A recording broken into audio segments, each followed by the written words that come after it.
동산병원 가정의학과 서영성입니다. 반갑습니다.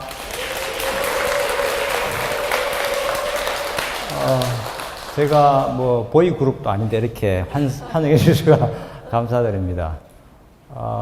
이게 비만이라는 게요, 사실은 뭐 아시는 분도 있고 그렇지만 예전에는 다 희망사항이었죠. 제가 기억에 한 40년 전만 하더라도 가장 인기 있는 사람이 배가 좀 나온 남자였죠. 지금은 북한은 아직도 그렇다 하더라고요, 북한은. 그래서 김정은이는 이렇게 배가 나와가 다니는 것 같은데, 거기 어느 순간에 이제 이렇게 우리의 평균 수명이 늘어나면서, 평균 수명이 요새 80, 90, 100세까지 늘어나는데, 늘어나면서 이 비만이 그전에는 평균 60일 때는 이게 문제가 안 되었지만, 이후에는 이제 그게 문제가 되어지는 거죠. 올해 계속 한 8, 90 되어지면 그거로 관련된 병들이 계속 이제 생기게 나는 거죠. 그러다가 최종은 이렇게 됩니다. 큰 병이 걸리기 전까지는 계속 살찝니다. 그래, 큰 병 딱 걸리면 그때부터는 살이 빠지기 시작합니다. 대표적으로 당뇨병. 당뇨병은 어느 순간 너무 심하면 살 빠지거든요. 이게 당분이 우리 세포 속으로 못 들어가서. 아니면 이제 암 수술하신 분들은 암을 수술해서 많이 못 드시게 되니까 그런 것도 있고, 그 다음에 이제 뭐 혈압이나 아니면 중풍이 와서도 마찬가지 식욕이 확 떨어집니다. 이제 그런 걸로 되어지는데, 오늘 여기 이제 말씀드린 거는 제가 비만 쪽을 이제 전공을 하고 있으니까 최근에 이제 극명하게 제가 많이 느끼는 게, 사실은 지금 오늘 오신 어르신들은 보니까 그렇게 사실 비만하신 분은 안 보입니다, 눈에. 몇몇 분 있지만 비만이라기보다는 건강 강자, 아니면 자기 이제 아들, 딸들에게 아니면 손자에게 이렇게 어느 정보를 전해주셔도 되겠다 싶은데, 요즘 우리나라 저는 봤을 때 가장 심각하다고 느끼는 게 20대, 30대, 10대 포함해서 진짜 뚱뚱한 사람 많습니다. 그 뚱뚱한 정도가 어느 정도인가 하면 몸무게 180kg. 며칠 전에 그 환자 수술했습니다. 180kg, 150kg, 130kg. 10년, 20년 전에는 100kg 넘는 사람도 보기 힘들었는데, 요즘은요, 100kg 넘는 사람은 그렇게 많고, 120 넘는 사람은 그렇게 많고, 여자가 170kg, 180kg 그렇게 많습니다. 근데 왜 눈에 잘 안 띄느냐? 병원에 참 밖에 잘 안 나옵니다. 왜요? 취직을 못해가. 그렇겠죠? 취직 못하면 그다음부터는 내 모든 것이 무너집니다. 나이가 30, 40대도 내 밥벌이 못하면 어떻게 되죠? 부모님 밑에 같이 얹혀 살아야 되는 거죠. 그 다음에 직장을 못 구하니까 어떻게 돼요? 결혼도 못합니다. 그럼 그 삶은 어떻게 되겠습니까? 진짜 망가지는 거죠. 의료보호로 하는 게 문제는 아니지만, 이게 내가 진짜 능력이 있고 의지가 있음에도 불구하고 어쩔 수 없이 안 되는 사람도 있지만, 그런 분들은 그렇게 이제 앞으로 평생을 살아가신다 생각하면 굉장히 가슴이 아프고 사회적으로 굉장히 손해이기도 합니다. 주제는 이제 비만과 암에 대한 관련인데, 다 아시는 거죠? 아는데 사실 실천을 못하는 분입니다. 그래서 오늘은 알면 좀 실천할 수 있어야 된다라고 그런 취지에서 제가 말씀드리는 거고, 다 아시는 거죠? 전기 너무 과하면 불 나잖아요. 그죠? 겨울철에 불 많이 나잖아요. 요즘 얼마나 또 전기 많이 씁니까? 그 다음에 차가 너무 과부하돼도 이렇게 트럭 바퀴 다 빠져버리고 사고 나기 굉장히 십상이죠. 이 전기나 차도 그런데 사람은 오죽하겠습니까? 그래서 사람은 이렇게 체중이 과부하되어지면, 제가 그림을 한 3개 정도 나눠놨는데, 이래 보면 이제 이렇게 나오는 혈압이나 당뇨 쪽에, 혈압 당뇨가 왜 위험하냐 하면, 혈압 당뇨 그 자체가 아니라, 그 자체도 위험하기도 하지만 그 자체로 인한 그 다음 중풍, 그 다음에 심근경색증, 그런 걸로 사실은 내 생활이 깨지는 겁니다. 만약에 중풍 왔다 그러면 그 중에 4분의 1은 그냥 밤에 돌아가시는 거고, 4분의 1은 후유증 없이 회복하는 거고, 그 나머지 반은 무언가 치료를 받아가 이렇게 계속 삶을 유지하는 거거든요. 심장도 비슷합니다, 확률은. 그렇게 이야기되어지는 거고, 그 다음에 또 보면 이런 순서로 진행됩니다. 이 시간이 한 20년에서 40년 걸립니다. 이렇게 진행되기까지가. 여러분들이 오늘 오신 거는 여기 암센터에 사시니까 이제 암으로 진단받았고, 암으로 진단받는 게 내가 뭐 잘못해서 내가 이렇게 된다고 하지만, 되짚어 보면 어릴 때부터 생활 습관에 문제가 있는 경우가 많습니다. 어느 날 암이 생기지 않고, 어느 날 당뇨병이 생기지 않고, 어느 날 중풍이 오지는 절대로 안 합니다. 그게 오는 게 시간이 굉장히 많이 걸립니다. 그 사이 우리 몸은 뭐 하느냐? 못 오도록 맞고 또 맞고 계속 맞고 하는 거예요. 그런데 이제 더 이상 못 막을 때 그런 병이 온다고 알려져 있습니다.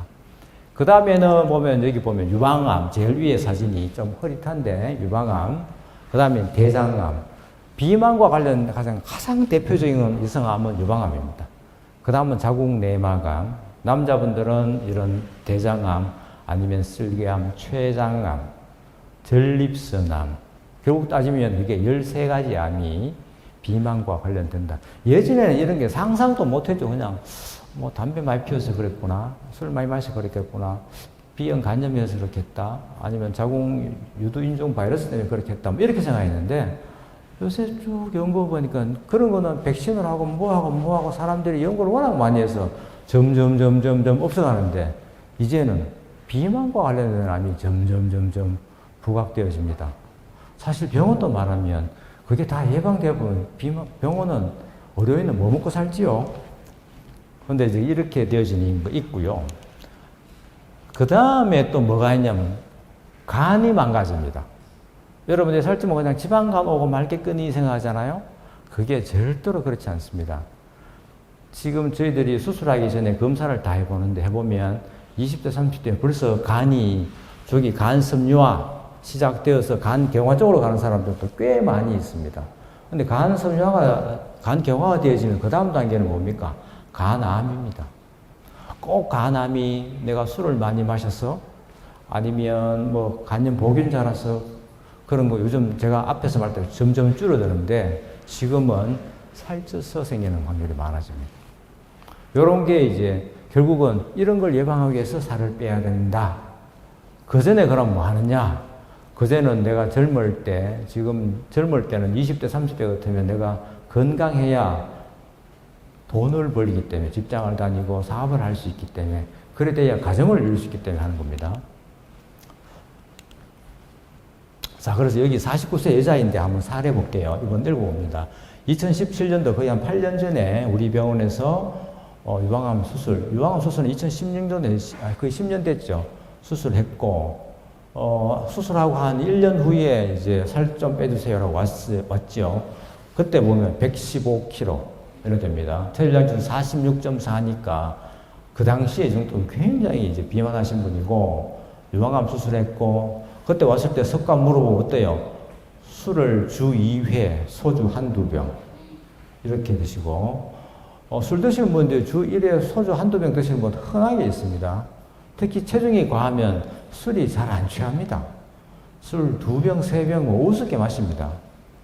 그 다음에 이제 식습관 또 보면 콜라도 굉장히 절개하시고 그 다음에 폭식도 하고 야식도 자주 하고 그래서 제가 한 말이 밤양 줄이자, 술, 음료수 평생 중단하자, 폭식, 야식 하지 말자, 그래도 안 되면 수술하자 이렇게 이제 했습니다. 이제 요런 스토리가 앞으로 쭉 이어집니다. 자, 순서는 비만과 암, 비만할 때 왜 암 생기나요? 한번 이렇게 우리 상상해 보는 거죠. 그 다음에는 어떻게 하면 살 빠지나요? 그러면 그 사람들은 어떻게 치료했나요? 이렇게 보는 겁니다. 암은 앞에서 제가 몇 번 반복되어지지만 이런 여러 가지 유전 문제, 물리화학적 문제, 생활 습관 문제, 호르몬, 감염, 방사선 쪽 있잖아요. 이 중에 이제 우리가 흔히 말하는 뭐 담배니 아니면 이런 음식 습관이니 호르몬이 이렇게 있지만 결국은 이 비만 관련되는, 오늘 주제가 비만이니까 비만은 생활 습관의 큰 카테고리 안에 들어가니까 여기에 관련되는 부분이 관련된다라고 하시면 되고, 암은 언급했지만 이런 암, 보통 현재 발생한 암의 한 10% 정도는 비만과 관련된다. 남자든 여자든. 그런데 이 비만 관련 암 비율은 앞으로 점점 늘어날 것이다. 어느 순간에 20% 될 것이고 30% 될 것이고 세상이 망하기 전까지는 비만 때문에 암은 점점 늘어날 것이다. 그렇게 생각합니다. 그럼 왜 그러냐? 왜 이게 비만일 때 암이 잘 생기냐 하는 걸 그동안 연구를 많이 했는 게 이런 것들입니다. 지방세포는 그냥 에너지만 저장하는 게 아니라 이게 호르몬도 많이 만들어냅니다. 그 중에 특히 염증 물질도 많이 만들어내니까 혹시 암이 염증 때문에 생긴다고 이야기 들으신 적 있죠? 이제 그런 물질들을 지방세포에서 많이 만들어내는 거죠. 그다음 호르몬 불균형, 특히 이제 체중이 과하면 여성 호르몬이 더 많이 만들어집니다. 그래서 특히 여자분들이 유방암 위험성이 더 높아지는 거고, 인슐린 저항성, 인슐린 성장 인자가 있는데 그게 또 많이 나오면 조만한 암세포를 자꾸 더 성장하게 만들어가 암으로 만들어버립니다. 우리 몸은 제가 아까 맞고 또 맞고 한다 그러잖아요. 그 맞고 또 맞고 하는 것들이 예를 영양 성분이 될 수도 있고 우리 자가 면역 질환, 면역으로 할 수도 있고 있는데 그게 어느 순간에 극복 못하는 순간이 오면 이제 암세포가 성장하는 거죠. 그 다음에 암세포가 DNA 손상이 잘 되어진다. 비만하면 크게 보면 이런 이유로 이제 생길 수 있습니다. 그 다음에는 또 암이 있으면 비만하면요 살을 안 빼면 다른 암이 또 잘 생깁니다. 그걸 2차암 또는 재발암 그러는데 이래 된 거죠. 유방암이 원래 유방암인데 비만하면 다른 유방암이 더 잘 생깁니다. 대장암이 더 잘 생기고 위식도암이 더 잘 생기고 전립선암이 더 잘 생기고 대신에 좋은 거는 흑색종이라고 있는데 그게 알려진 암 중에 제일 악성인데 그건 오히려 또 감소한다고 그렇게 통계상으로 나와 있습니다. 그러면 치료하면 어떻게 되나? 치료하니까 좋아지더라는 거죠. 이렇게 이제 비만 이제 수술에 대한 건 이야기해 주는데 비만 약제 중에 몇 가지가 있는데 그 약제를 써서 살을 빼니까 비만 그 암 확률이 줄어들더라 하는 게 이게 있습니다. 이게 이게 삭센다거든요. 삭센다인데 요새 막 그 일론 머스크가 맞았다는 위고비에 대한 연구도 아마 하고 있을 겁니다. 이런 약제들은 아까 관련되는 부분 인슐린 성장 인자 그거를 억제하는 데 관련되어지니까 그래서 이렇게 종양 발생이나 사망률을 감소시킨다 하고 그냥 우리 흔히 먹는 그 비만 치료제 뭐 예를 들어서 뭐 혹시 드실 분이 뭔데 나비약 이런 거는 그런 거랑 관련 없고 아닌 그것보다는 좀 호르몬과 관련되는 그런 약제들은 암 발생률을 또 줄인다. 그 다음에 또 오렐리스테트라고 있는데 이거는 뭔가 하면 먹는 약 중에 지방 흡수를 억제하는 약이 있습니다. 제니칼이라고 약이 있고 그거 먹으면 기름이 뻘겋게 뜨거든요. 그것도 역시 세포를 억제하더라. 수술하면 왜 되노? 그 결국은 수술하니까 이렇게 10년 추적해보니까 3분의 1이 암세포 감소하더라. 발생 확률이. 그대로 갖는 사람의 확률 5%, 수술했는 사람은 3%, 전체 확률은 3분의 1이 감소하더라. 그래서 무조건 살찐 사람은 살을 빼는 게 앞으로 건강을 위해서 무조건 도움된다. 이거는 암이 있든 없든 간에 그렇게 이제 결론 내릴 수 있고 체중 감량이 많을수록 암 발생률은 더욱더 많이 빼면 뺄수록 훨씬 더 암 발생 확률은 줄어든다. 그렇게 알려져 있습니다. 그 다음에 이제 비만하면 사망률도 높아져요. 비만하는 환자들이 비만암 환자는 사망률이 훨씬 더 높아집니다. 예를 들어서 여기 보면 유방암, 대장암 다 그렇게 통계상으로 나옵니다. 그래서 유방암은 비만했을 때 26% 증가하고 대장암, 자궁암 이런 것들은 훨씬 더 사망 확률이 일찍 돌아가실 가능성이 많아진다. 그렇게 알려져 있습니다. 이제 이 암은 이렇게 이제 왜 생기는지, 왜 어느 정도 위험한지, 치료하면 암이 예방되거나, 그 다음에 사망률을 줄이거나 할 수 있는 충분히 이제 말씀드렸고, 지금부터는 오야면 어떻게 하면 살 빼면 되노? 그 이야기를 말씀드릴 겁니다. 사실 다 아시는 거잖아요, 이게. 실천 못해서 그렇지. 알긴 알아도 어렴풋이 알고 있고, 잘못 알고 있는 것들이 굉장히 많습니다. 예를 들어서 뭐 이런 거죠. 뭐, 간헐적 단식, 뭐 이런 거. 일일 일식, 해마다 이 새로운 다이어트가 계속 나옵니다. 그 말은 바꿔 말하면 뭐냐면 확실한 건 없다는 그 말입니다. 맞지요? 바꿔 말하면 확실한 게 있으면 그 약만 하면 끝인데 그 수술만 하면 끝인데 그 치료만 하면 끝인데 왜 자꾸 이게 해마다 다른 거 나올까요? 왜 해마다 무슨 다이어트 방법이 계속 나올 거예요? 그거는 그 방법이 확실하지 않기 때문에. 근데 확실한 방법은 있긴 있는데 왜 못하냐? 어렵기 때문에. 결국 개발하는 거는 좀 뭐 쉽게 할 수 없을까? 그런 생각해서 그렇게 나온 겁니다. 체중의 구분은 보통 이렇게 이야기합니다. 이게 보통 흔히 보면 키가 170일 때 70kg쯤 되면 적당해요. 여기다 10쯤 붙이면 80kg잖아요. 그러면 이제 비만 시작. 20kg쯤 가면 90kg잖아요. 그럼 한 비만 1, 2단계 되겠네. 30이면 100kg잖아요. 그럼 비만 심하네. 이렇게 하면 대충 다 맞아 들어갑니다. 180일 때, 160일 때 한 10씩 다 추가로 더하면 복잡하게 뭐 계산할 것도 없고요. 핸드폰에 보면 계산하면 다 나오는데 또 언제 계산하겠습니까? 그냥 봤을 때 키가 170인데 내가 한 90kg다. 아이고 그럼 비만이죠 당연히. 그렇게 간단하게 생각하시면 됩니다. 제가 앞에서 말씀해줬던 20대, 30대 앞으로 굉장히 우리나라에 문제가 될 가능성이 많은 그런 연령 집단입니다. 이게. 그래서 이거 받는 게 특히 남자들 진짜 위험합니다. 2단계 뭐 단계별로 1단계, 2단계, 3단계입니다. 3단계는 진짜 살찐 사람들, 2단계는 체중이 30 이상 뭐 그렇게 이야기했을 때 말씀드리는 거고, 다른 병도 뭐 아까 말씀드린 암뿐만 아니라 당뇨병 당연하고 쓸개 돌도 잘생깁니다. 쓸개 돌. 쓸개 돌은 왜 잘생기냐면 살찐 분들이 단식을 자주 해요. 단식도 자주 하고. 이게 쓸개 돌 생기는 기본 원리는 담즙이 간에서 나오가 모여 있는데 음식을 먹어야 그게 소화시켜서 나오거든요. 안 먹으면 그게 그대로 있잖아요. 그게 한 반복되어지면 그게 덩어리처럼 돌처럼 굳어져 버립니다. 그럼 돌이고 그게 딱 운 나쁘면 통증이 일으켜서 응급실로 오게 됩니다. 그 다음에 나머지는 여러분 다 아시는 거라서 넘어가겠습니다. 그러면 이제 얼마나 빼야 되노? 얼마나 빼야 되나? 얼마나 빼야 되는 게 여기 보면 지금 현 체중에 보면 5% 돼요. 5%, 10%, 15%, 30% 했는데 몇 %가 무조건 빼면 이득입니다. 뭐 1kg를 빼든 2kg를 빼든 저희 외래에 보면 당뇨 때문에도 오고 많이 오는데 그러면 해마다 다음할 색소라는 게 이게 전 단계에서 자꾸 올라가거든요. 그러면 내년에 어떻게 할까요? 하면 몸무게 1kg라도 빼시라고. 그러면 여기 0.1 떨어지거든요.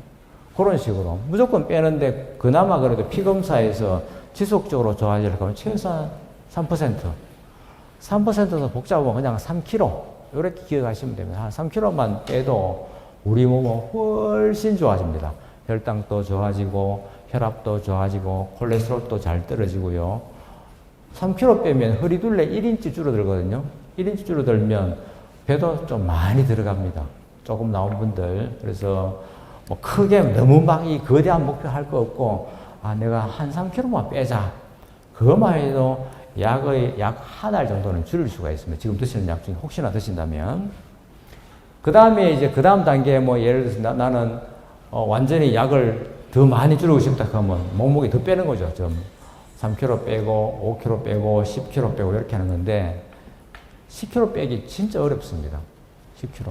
자기 혼자 빼는 사람들은요. 아예 그런 사람들은 살 찌지가 않아요. 살 찌는 사람들은 내 먹는 걸 조절 못했기 때문에 그렇기 때문에 내가 이제 원래 1월 1일부터 결심해야지 라고 해서 결심하는 사람은 비만 안 가는 거고 결심해서 성공 못하는 사람은 계속 비만으로 가가 해마다 체중이 불어나게 되는 게 우리 기본 습성입니다. 그래서 최소한 한 이 정도 한 3% 빼거나 한 10%안 되면은 아까 보여줬다시피 한 몸무게 150kg 되어지면 수술 해방하면 맞습니다. 그래서 여기 보면 치료법에 대한 체중 감량 정도 나오죠. 운동해서 살 뺄 수 있냐 하고 뒤에 운동 프로그램이 있던데 혹시 어떻게 운동하면 살 빠질까요? 어떻게 생각하세요? 제가 묻는 너희들을 정확하게 파악하십니다. 운동해서 살 못 뺍니다. 단은 큰데 그거 왜냐하면 우리는 생명체잖아요. 예를 들어 생각해 봅시다. 옛날 옛날에 90그 시대 신세계통을 보면 예를 들어서 산양에서 토끼 한 마리 잡았어요. 그거 한 마리 잡아가 먹었는데 먹자마자 금방 에너지 다 소모해보면 그 다음에 또 잡으러 가야 되는데 토끼가 뭐 발 아래 침이 나요? 그렇지는 않거든요. 우리 에너지는 신체 에너지는 굉장히 효율적으로 되어 있습니다. 또 하나 그렇게 많이 움직이면 어떻게 돼요? 식욕이 올라갑니다. 그래서 운동했는 것보다 더 많이 먹게 됩니다. 기본적으로. 그래서 운동으로 살 빼는 건 실패입니다. 그럼 운동 필요 없나요? 그렇지는 않습니다. 운동을 하면 폐 기능도 좋아지고 심장 기능도 좋아지고 기분도 좋아져요. 그래서 운동은 해야 되고 근육도 유지해가 근육 유지하면 뼈도 튼튼해지고 그다음 근육이 튼튼하면 어떻게 돼요? 잘 안 넘어지고 잘 안 넘어지면 골절이 잘 안 옵니다. 그래서 운동은 해야 되는데 내가 살 뺄 목적으로 내가 해야 된다. 그건 답은 아닙니다. 그냥 운동은 그냥 기본적으로 하시면 됩니다. 그 다음에 약물이 있고 약도 허가사항이 항상 있으니까 있고 그래도 안 되면 수술한다. 이렇게 해서 알고 계시면 되고 그 다음에 이것도 설문조사도 많이 해요. 얼마나 빠지냐 보면 혼자서 운동하는 사람이 제일 많아요. 아까 제가 운동 어떻게 됐다 하죠? 효과 없다 그랬죠. 효과 없는 걸 대부분 사람들이 합니다. 내가 좀 살쪘으면 어제 예를 들어서 무슨 회식에서 먹었다 그러면 그 다음날 아침에 좀 걷거나 저녁에 뭐 해야지 하는데 먹은 거 절대로 다 못 씁니다. 우리 몸은 그렇게 되어 있습니다. 그래서 이렇게 되어 있더라. 그래서 운동이나 칼로리 요 두 번째부터는 괜찮아요. 먹는 거 줄여야 되고 천천히 먹어야 되고 종류를 굳이 바꾸면 영양가 많은 거 드시고 이렇게 하는 거고 사실 병원에 오는 거는 열에 한 명 올까 말까 합니다. 병원에는. 그 다음에는 또 이렇게 되는 거죠. 살찐 사람일수록 별로 노력 안 합니다. 살 빼려고. 그건 여러 가지 이유로 지쳤을 수도 있습니다. 오히려 과체중이나 정상인 사람이 살 찌려고 그렇게 노력 많이 합니다. 그 다음에는 그럼 뭐 어떻게 하는 게 성공 확률이 높냐? 이 세 가지인데 특히 지금 하시는 건 이거죠. 생활 습관 교정 중에 제일 첫 번째가 뭔가 하면 무조건 적게 먹는 겁니다. 사람들이 흔히 외일 오면 아니면 친구끼리 하는 이야기에 그 사람이 살이 빠져서 무슨 이야기 하죠? 니 뭐 먹고 살 뺐노? 합니다. 그 말 자체가 잘못됐죠. 뭐 먹고 뺐노가 아니고 안 먹어야 빠지는데 자꾸 우리 질문이 그래 나와요. 뭐 먹고 뺐노? 그 말 뜻은 뭔가 하면 홈쇼핑에 파는 건강기능식품 뭐 먹었노? 그 다음에 혹시 포도 다이어트 했나? 사과 다이어트 했나? 뭐 오렌지 다이어트 했나? 식초 다이어트 했나? 그런 거 했나? 이제 물어보는 의도이죠. 근데 그런 거 해갖고는 기본적으로는 못 뺍니다. 결국 밥을 적게 먹어야 되고 반찬도 적게 먹고 간식 안 먹고 음료수 안 마시고 술 안 마시고 그렇게 해야 빠지는 겁니다. 두 번째, 세 번째는 뭐 병원과 관련되는 거니까 제일 첫 번째 이게 무조건 적게 먹기입니다. 무조건 적게 먹기. 그럼 또 질문 나옵니다. 나는 그래 먹고 못 살겠어요. 그럼 그래 못 삽니다. 이제 그런 말씀 하십니다. 근데 이제 그거를 고래 견뎌내 나가면 우리 몸에 또 적응되어집니다. 근데 고래 말씀하시는 분은 살 뺄 일은 없네요. 제가 보니까. 그래서 제가 말했던 다이어트가 왜 이래 말이 많아요? 마녀수프, 실패 없는 다이어트, 요요 없는 다이어트, 실패 확률, 식욕 만족, 나만 모르는 다이어트, 의사도 인정한 다이어트, 최고의 다이어트 식단. 이 말은 이게 다 확실하지 않다는 걸 말합니다. 또 다이어트 많잖아요. 최근에 나온 건, 내가 최근에 본 건 뭔가 하면 땅콩 버터 다이어트, 양배추 다이어트, 시간 제한, 이거 다 아시겠어요? 에사비 몇 년 전부터 에사비 하는데. 에사비. 사과 식초 다이어트. 예를 들어서 오니시 이런 것들은 옛날부터 있어요. 오니시 한 4, 5년 전에 마테차로 마테 다이어트, 양배추, 저탄고지, 사우스비치, 포도, 황제는 진짜 오래됐어요. 황제 다이어트는. 황제 다이어트 창시자는 살쪄서 사망했습니다. 옛날에. 그 다음에 마법 탄환, 이런 거 왜 이게 나오겠어요? 또 이 레몬 디톡스 다이어트 전에 유행하다가 최근 들어 또 유행하대요. 그 유행은 뭔가 하면 마케팅이에요, 마케팅. 이 레몬을 만들어내는 회사 또는 제조하는 회사, 캐나다 회사에서 막 붐을 일으키거나 우리나라에 수입 막 많이 팔아먹으려고 결국은 말을 이렇게 만들어내는 걸 여러분들이 혹해가 하는 거죠. 세상은 그런 것 같아요. 그래서 다이어트는 결국은 코끼리 다리 만지기다. 이렇게 하시면 됩니다. 앞에 그 동영상에 봤던 위는 한계다. 이게 위는 한계. 사람들은 다 이게 따로따로 생각하는데 그게 아니라 아침부터 저녁까지 일주일 보고 위를 통과해서 위 통과하지 않고 하는 게는 닌겔 주사 맞는 것밖에 없는데 다 이거 먹고 다 살찌는 겁니다. 그래서 반찬도 줄여야 되고, 과일도 줄여야 되고, 음료수 줄여야 되고, 우리가 못 먹는 건 없거든요. 아무리 독이라도 죽지 않으면 그렇게 해롭지 않습니다. 과하지만 않으면. 이 음식은 과하니까 문제이지, 적게 먹은 거는 크게 문제 없습니다. 여러분들이 뭐 요즘 뭐 탄수화물 적게 먹자, 뭐 지방 어떻게 하자, 뭐 적게 먹은들, 적게 먹으면 아무 문제 없어요. 근데 그걸 많이 먹으니까 문제지, 항상. 그럼 또 그럼 많이 먹는 기준이 뭐예요? 그런데. 자, 그래서 우리나라는 우리는 한국 사람들이니까 이걸 딱 보면 한 끼 열량이 600에서 700칼로리입니다. 그거 세 끼를 다 하면 1800에서 2100칼로리죠. 내가 밥을 반 공기 먹는다는 의미는 뭔가 하면 밥을 반 공기 먹고 반찬도 반만 먹는다는 의미입니다. 어떤 사람은 어떻게 하냐면 밥은 반을 먹고 모자라는 배를 반찬으로 채웁니다. 그러면 밥 적게 먹은 거 아닙니까? 살 안 빠집니다. 왜냐하면 이거예요. 반찬이 300칼로리, 밥이 300, 배가 3, 400인데, 보세요. 소고기국 한 그릇이 100칼로리, 고등어 무조림 한두 방 225, 멸치 한 볶음 100칼로리. 이거 다 더하면, 배추김치조차도 5칼로리, 10칼로리, 양념 뭐 썼냐에 따라서 칼로리가 푹 올라갑니다. 그래서 우리가 먹는 것 중에 영인 거는 저거밖에 없어요. 물, 탄산수, 뭐 녹차니, 그런 거 이외에는 다 있습니다. 다. 비타민 음료조차도 다 있습니다.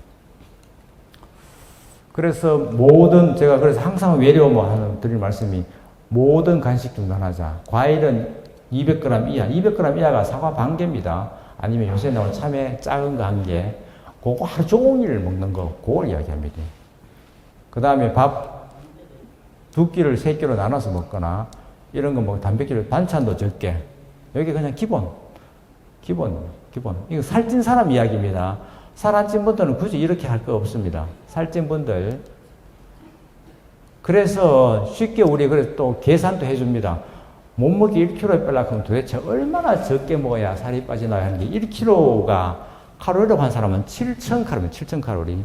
우리 지방은 9kcal거든요. 그러면 1kg, 지방만 다 빼면 9,000인데 살 1kg 빠지는 게 지방만 빠지는 게 아니라 근육도 빠지고 뭐 여러 가지 다 빠지거든요. 그래 평균해보면 7,000으로 하면 계산이 쉬워요. 그러면 어떤 일이 벌어지냐면 3.5일 굶으면 7,000칼로리입니다. 그럼 일주일 굶으면 몸무게가 그냥 2kg 빠집니다. 그런데 1kg 굶으면 왜 체중이 4, 5kg 빠지냐? 그거는 탈수가 됐기 때문에. 물을 충분히 마시면서 하면 2kg밖에 안 빠집니다. 그 다음에 예를 들어서 음료수 있잖아요. 음료수 콜라 이런 거 200cc 한 캔은 100칼로리거든요. 그걸 내가 매일 하나 먹었으면 여기 뭐 70개는 70일 후에 콜라 살 1kg 불어난 거예요. 그래서 이렇게 다 그냥 계산이 다 가능합니다. 우리 몸 에너지는 그냥 기분 좋게 해놓으면 제로 칼로리고 이거 감으로 먹는 건 절대로 아닙니다. 이 살 빼는 거는요.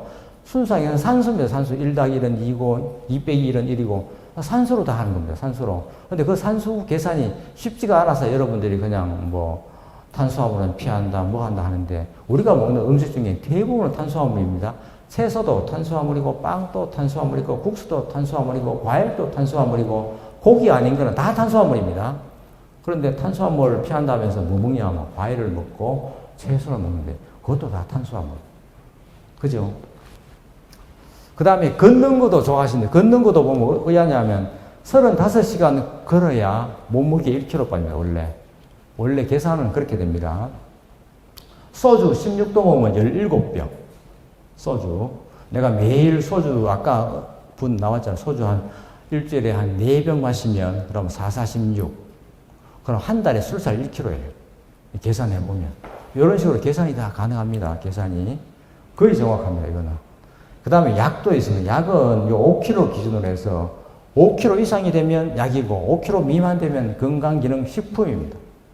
우리가 임상시험에서 그래서 흔히 잘 하는 녹차 추출물 평균 1.3kg 빠지긴 빠지는데 비만약은 안 됩니다. 이게. 그 다음에 한약 중에 방풍통성산인 이것도 역시 병원에 가면 처방 많이 하는 이것도 역시나 한 이 정도 이렇게 되는 거고 그 다음에 카페인 같이 들어가 있는 거 이런 것도 있고 그 다음에 이제 약 쭉 있는 거예요. 약들은 보면 중에 요새 주사약 쓰는 거 뭐 하면 평균 잡아 1년 쓰면 한 20kg, 15kg 이래 빠지는 약도 있습니다. 그래서 최소한 5kg 이상 빠져줘야 약이다.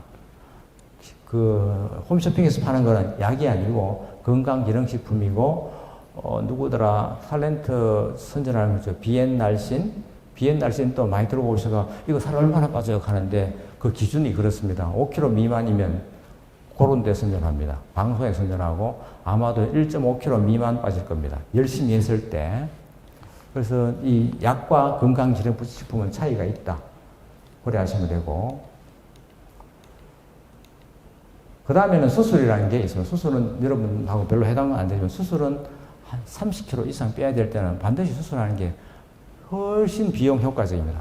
요즘 보험도 다 되니까요. 그럼 왜 자꾸 사람들이 안 되느냐 이거죠. 아까 말해서 운동을 너무 과대평가합니다. 일주일 내내 1시간씩 걸어가 헬스클럽 가면 진짜 많이 빠진 것같이 보이잖아요. 실제로 계산해 보면 1kg도 안 빠집니다. 500g 빠지는데 그거를 기대를 한 2, 3kg 한 달 하면 4kg 빠지겠거나 이렇게 생각하는데 절대로 우리 몸이 그렇지 않습니다. 운동한 것보다 항상 더 먹게 됩니다. 예를 들어서 운동 수영을 한다.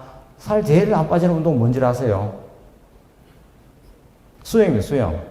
수영은 왜 살이 제일 안 빠질까요? 많이 먹어요. 수영하고 난 다음에 먹는 것도 먹는 거지만 자꾸 그 모임이 있어갖고 만날 회식합니다. 골프도 살 안 빠지는 운동이 들어가요. 골프는 왜요? 그것도 역시 먹거든요. 등산도 거기에 들어갑니다. 등산 뚝 올라갔다 내려오면서 하산주. 그러면 그 몇 시간 걸었던 거 다 도라미 타고요. 그래서 운동을 너무 과소평가하는 거, 음식 먹는 걸 너무 과소평가하는 거. 이런 착각들이 많습니다. 간식을 과소평가하는 거, 시간이 많다고 착각하는 거. 우리 뭐 어르신들에게 죄송하지만 10년, 20년 금방 가잖아요. 앞에서 제가 이런 병이 오는데 20년, 40년 걸린다는데 20대부터 병 안 내는 사람은 40대에 병나게 되어 있습니다. 40대가 다 한참 뭐 할 때인데 그때 병 난다는 거죠. 또 이렇게 밥을 적게 먹어도 나는 살쪄야 하는데 그럼 밥 대신에 다른 걸 드시는 겁니다. 이런 경우에는 밥만 적게 먹는다. 과일을 많이 먹는다. 저녁은 굶는데 대신에 견과류 먹고 액기스 먹고 하는 경우도 많습니다. 그다음 반찬 많이 먹는 경우. 요새 특히 그래요. 요새. 요거는 요새고 요건 옛날 식단인데 옛날에 보면 밥그릇 되게 크잖아요. 전체 칼로리의 한 60%는 밥이고 반찬이 좀 하는데 요새는 안 그렇습니다. 요새는 이렇게 오히려 바뀌어갖고 반찬이 한 70%, 밥이 30%밖에 안 되는 거. 과일을 많이 먹고 살은 절대로 못 뺍니다. 우리 임상시험한 거인데 보면 과일을 아까 제가 200g이면 200g 이상 먹으면 당뇨 확률이 확 올라갑니다. 당뇨병 확률이. 그 다음에 술은 또 물어보면 맥주가 해로워요. 위스키가 뭐 다 똑같습니다. 막걸리나. 어느 그 막걸리 회사에서 관광인데 우리 막걸리에는 장수 물질이 들어있어 뭐 막 그래 설명해놨거든요. 근데 그거 몰라고 하면 막걸리 진짜 많이 마셔야 돼요. 그럼 간이 다 망가지고 난 다음에 그 성분이 들어오기 때문에 의미가 없습니다. 그 다음에 커피도 있습니다. 커피는 카페라떼, 카푸치노 뭐 이런 거. 그래서 믹스 커피 이런 거 안 되고 그냥 블랙 커피. 아이스 블랙. 아이스 아메리카노. 이렇게. 요걸 딱 비교해보면, 이렇게 딱 돼요. 이렇게 딱 보면, 엽채소 있잖아요. 뭐, 배추 이런 것도 100g에 10칼로리는 나옵니다. 그보다 더 높은 게 뿌리 채소, 토마토 이런 것도 거의 들어가고, 그 다음에 음료수는 CC당 50%가 그거고, 죽은 100cc 100칼로리, 뭐, 이렇게 쉽게 계산해 볼 수 있습니다. 심리는 이렇게 되는 게 항상 살 못 빼면 자기 합리화합니다. 최근에 5월 초 연휴 있잖아요. 저희 외래에 비만 환자들 많이 오기 때문에 살 못 빼면 이렇게 옵니다. 일단은 자기가 잘못했는데 괜히 의사한테 미안하게 오는데 하시는 말씀은 여행 갔다 왔어요. 자기 합리화하는 거죠. 정당화하면 내가 여행 가는 거는 다 먹는 거잖아요. 그래서 이제 그렇게 합리화합니다. 자기 방어하고 자기 객관화, 아까 본 자기 객관화가 뭔가 하면 나는 밥을 적게 먹는데 왜 살 안 빠지는 모르겠다 하는 건 이런 데 들어가요. 이런 데. 그 다음에는 이제 사례하고 한 5분 하고 질문 있으면 질문 받도록 하겠습니다. 앞에서 봤던 이분입니다. 앞에 봤던 이분인데, 우리가 제가 했던 게 뭐죠? 밥 줄이고 술, 음료 줄이고 평생 일을 하고 안 되면 수술하자 했는데, 이분의 스토리가 왜 되냐면 2017년도 좀 빠지다 말았고 18년 또 왔어요. 드디어는 수술합시다 해가 그러니까 쭉 빠져가 지금 이렇게 되어 있습니다. 이렇게. 이런 경우는 요양암 수술했고 이제 2차암에 대한 위험성에서는 진짜 많이 벗어나는 거죠. 2차암뿐만 아니라 여성에 관련되는 자궁 내막암 관련되는 거, 그다음에 설계암, 대장암 이런 까지 다 그 위험성에서 벗어나는 겁니다. 물론 약도 쓰고 이렇게 다 하지만 결국은 수술이 이런 살 빠지는데 굉장히 중간중간에 약 계속 씁니다. 약도 쓰고요. 내 의지로 잘 안 되니까 막판에는 위고비까지 쓰고 뭐 하고 있습니다. 이런 검사해 보면 유방암이 이렇게 있었는 거고 과거에 최근에 했는 거 보면 전이 갔나 안 갔나 확인해 보는 거예요. 문제 없는 거 확인됐고 체성분 검사했고 두 번째는 52세 여자분이고 이분 또 자궁경부암 수술 21년도 하고 그 2년 후에 저희도 그 당시에는 몸무게 87.6이고 봤을 때 폭식 치료에 폭식이 뭔가 하면 끝까지 먹는 게 폭식입니다. 폭식과 과식의 차이는 뭔가 하면 폭식은 토할 때까지 먹는 게 폭식. 과식은 그보다 적게 먹는 거. 예를 들어서 한 공기 반, 두 공기. 폭식 먹으면 뭐 예를 들어서 배달시키면 한 2인분, 3인분 시켜서 혼자서 다 먹는 거. 그런 거죠.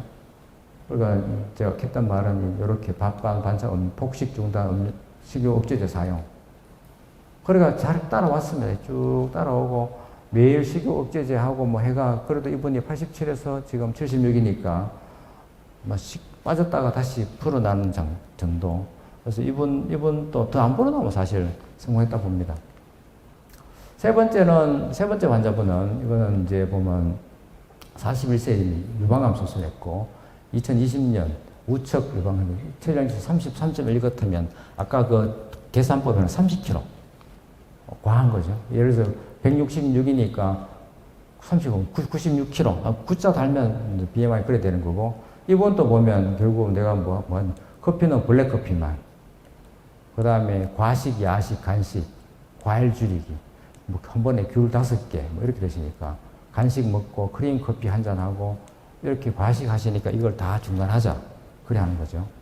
근데 이렇게 하기 쉽지는 않습니다. 유방 검사했고 식욕 억제제 쭉 쓰다가 잘 했어요. 거의 한 2년은 잘 했는데 어느 순간에 딱 로스돼 보고 또 슬 올라가가 여기까지 올라가. 원래 오기 전보다 더 불어났습니다. 이게 일반적인 패턴입니다. 제일 먼저 보여준 분은 열심히 잘해가 하시는 분이고, 요거는 일반적인 분입니다. 결국 저는 이분에게 수술하자 그랬습니다.